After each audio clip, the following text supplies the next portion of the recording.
The Green New Deal is now here, the first resolution laying out some of the core values of what will eventually be a suite of different bills to accomplish the goals of the Green New Deal is here. So we have an idea of some of what it's going to encompass, a number of different priorities that it will have. In fact, we have that resolution right here, and we're gonna be talking about a good bit of it, including some politicians that deserve quite a bit of support for supporting the Green New Deal.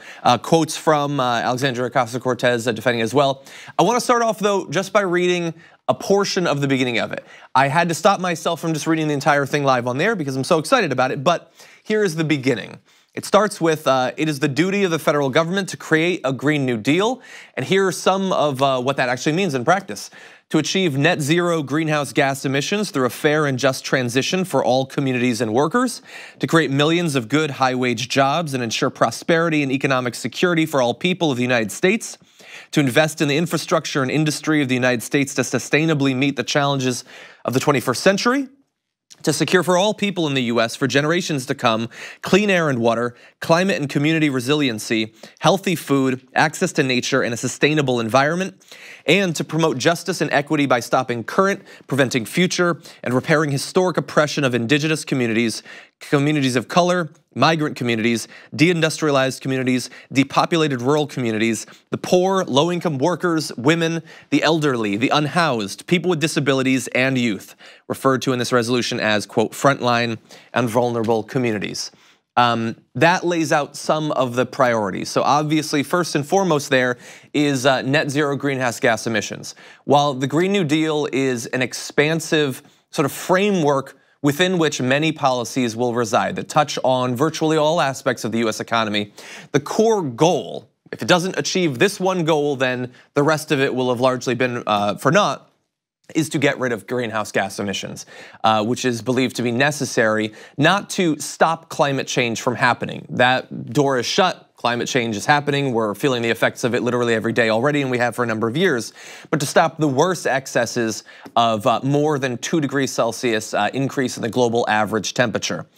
This is necessary. We do not have much time. As has been pointed out by the UN report, not in the same words, but the US government's report just a couple of months ago, and by AOC in a number of different interviews recently, we have something like 12 years, not to begin to debate this process, but to take massive concrete steps towards this. And this Green New Deal aims to do exactly that. Now, it does not expect that we will be able to eliminate greenhouse gas emissions in 2 years or anything like that, but it does lay out steps along the way that are necessary to achieve this.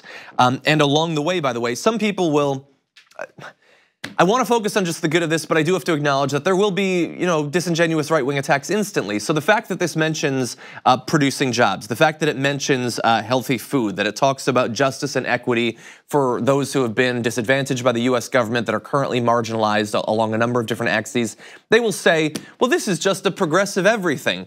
But the point is that you can't achieve the core goal of this without addressing some of these other aspects of our economy. And in so doing, you will produce many of these extra effects. So it's not that while we're working towards decarbonizing our economy, we should also come up with ways to produce jobs. That will be a natural consequence of doing this.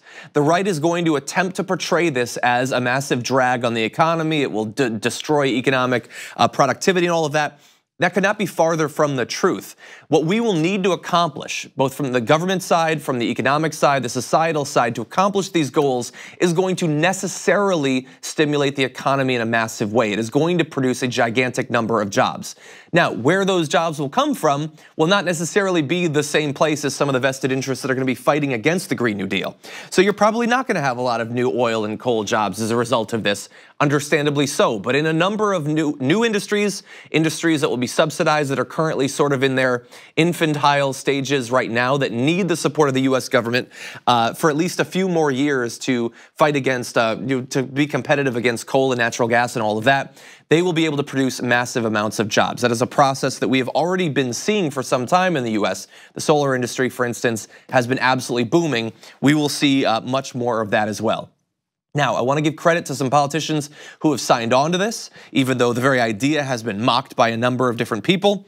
But in the Senate, you have a number of different co-sponsors. You have Senator Harris, Booker, Warren, Gillibrand, Sanders, Merkley, and Blumenthal, and I think Mazie Hirono as well as the 9th Senate co-sponsor. Now, it is not some random chance that of all the senators who could sign on to this, virtually every one of those is either already a declared contender in the Democratic primary or is expected to be in the near future. What we are seeing is that these people, Harris and Booker and Warren and all of them, seem to believe that supporting the Green New Deal is going to be a litmus test in this Democratic primary. And thank God. I hope that it is. If you can't take seriously addressing the threat of global climate change, then what are you running to be president of? What are you running to be president for? What are you hoping to do when you get in there? Deregulate Wall Street?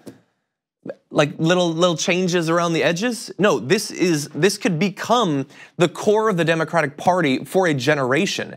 It could lead to massive electoral gains, let alone all of the other good that it will do economically and socially and morally, I would say, for the future of our people and the future of our world. But pragmatically, from a political point of view, you sign on to this now to signal that you get where things are going. You get where our party needs to be, where the country already is. And thankfully, many of them are doing that. Now, I have said many times, and I will continue to say, that simply saying you support the Green New Deal is one thing. It takes action.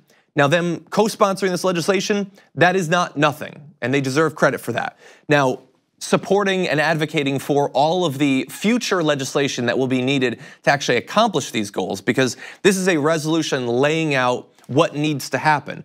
It is not an individual set of specifics to do that. They will need to support all of that as well, and that is why I'm hoping through the course of the debates that are going to be coming up in just a couple of months, we can get all of these people on the record on specifically what the Green New Deal means to them and what they will do to see it through if they were to become president. But the fact that they have all signed on to this, even though it does have specifics such as working to expand high-speed rail and things like that to the extent that is possible, limit the need for air travel, which obviously is incredibly bad for the environment. That is a specific that they could be attacked on, and they are willing to do that by signing on to this.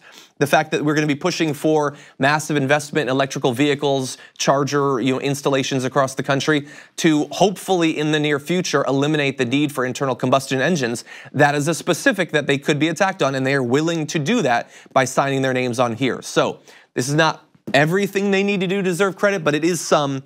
And thank you to AOC, the others that have gotten this ball rolling, Sunrise Movement, all the other environmental activists that have done the necessary work to get the country focused on this so that so many politicians in the House and Senate feel like they need to be a part of this for their political future. Thank you very much for watching this clip from the Damage Report. If you liked it, don't forget to subscribe to this channel and ring the bell on YouTube to get notifications of our new videos. And of course, you can catch the full Damage Report live every weekday at 1 p.m. Eastern, 10 a.m. Pacific on TYT Network on YouTube TV.